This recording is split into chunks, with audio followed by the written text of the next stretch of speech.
Hey, we're back. It's Monday.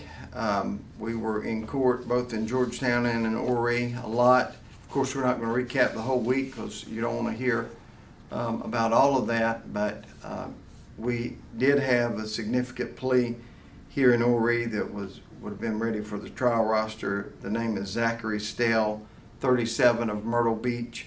He pled to distribution or possession with intent to distribute heroin, 2 counts, and received a sentence of 12 years for that. So that should take one of the players off from the Myrtle Beach area for the next 12 years on drugs. At the same time, and I want to spend a little bit more time on this because we had a series of bond hearings. One was a Conway man. His name is Tyrell Alston. He is accused, he's 18, he's accused of shooting at a police officer here around the Jamestown area of Conway, and he was denied bond. Now, Alston has been on the trial roster, will be on the trial roster again. We're looking for it in August. We have to plan these out 2 and 3 months in advance because that's just the way the court schedule comes down. We have to put it out, we have to publish it. So before it could get on another one, it was there in August.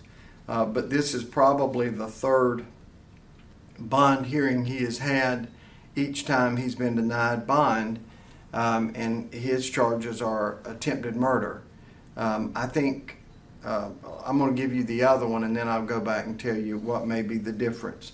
Then there was another bond hearing for a case near Loris. Trishon Davis was released, as reported by a lot of the papers, on a $100,000 bond. He's accused of shooting Mikhail Grissett, 19 of Loris. So the question automatically becomes, what is the difference? How does one person have a bond hearing and get denied bond for an attempted murder and one get out for a murder on a $100,000 bond? Now, I'm going to tell you what we've gone through before, and there's videos on it, so go back and look at bond hearings. But a bond is based on, are they going to flee the community and are they a danger to the community?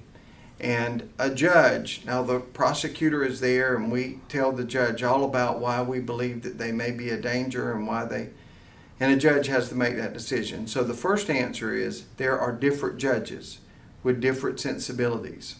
So every judge may do a little something different.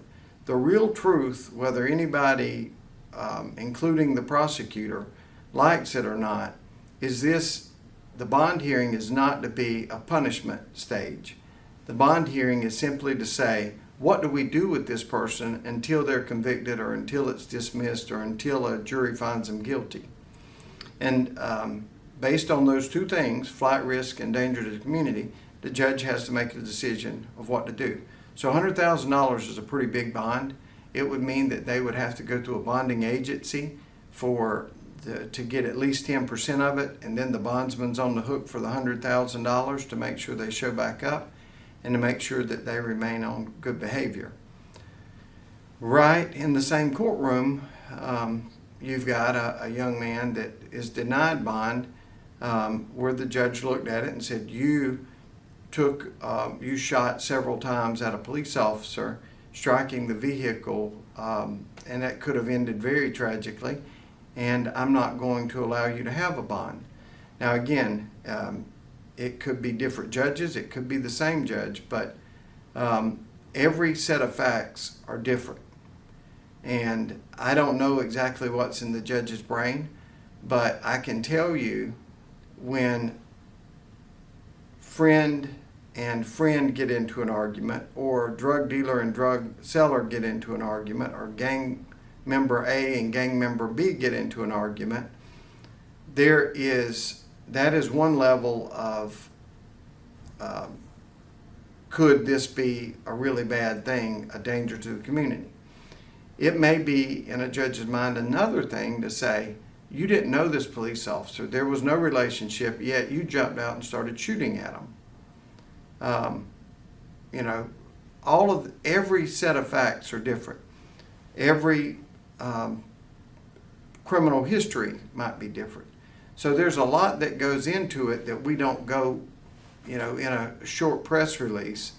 We don't go through all of that, or the 30 seconds on the news don't go through all of that. Not trying to defend anybody, not trying to say a person did it or didn't do it. All I'm trying to tell you is that there are considerations that go into it a lot of times. And the prosecutor is going to get there and represent the state and say, we believe that he is a flight risk for these reasons. We believe he's a danger for these reasons. But it's ultimately going to be up to a judge to make that determination. But there's a lot of factors that are coming into it that you may not know about. So we did get a good piece of reform a year ago in the reform bill that says if you are accused of doing something wrong and you get out on bond and then get locked back up, the chances of you getting out is slim to none at that point. So that was a much needed closed loophole that was out there, and we have seen that already have some effect on whether or not people can get out. But there's a lot to the process, and there's more. It's not just the prosecutor, it's not just the defense attorney, it's not just the judge, it's not just the clerk, it's not just the defendant. It is all of these things that sort of come together in the soup, and then the judge has to make the best choice that he can on what to do with a person. And in this case, he said, I think he's too much of a danger, don't let him out. That may very well have had, when I think it's effective to say, Judge, we're not going to leave him in forever. He is a danger to the community. We're doing our best. We've had him on 2 trial rosters already. He is first up in August. I think that leaves the judge a lot of times with a situation to say, let's leave him in. At the same time, I've seen the argument from the defense saying, since he's coming up in August, I need more access to him. So the thing to keep in mind is that this is sort of a stew where a lot of different opinions are coming in, and the judge has got to make a pretty fast decision. So it can have differing results. Again, we're in court this week in Horry and in Georgetown. I'll update you on anything that took place in the 2 counties next week. Have a great week.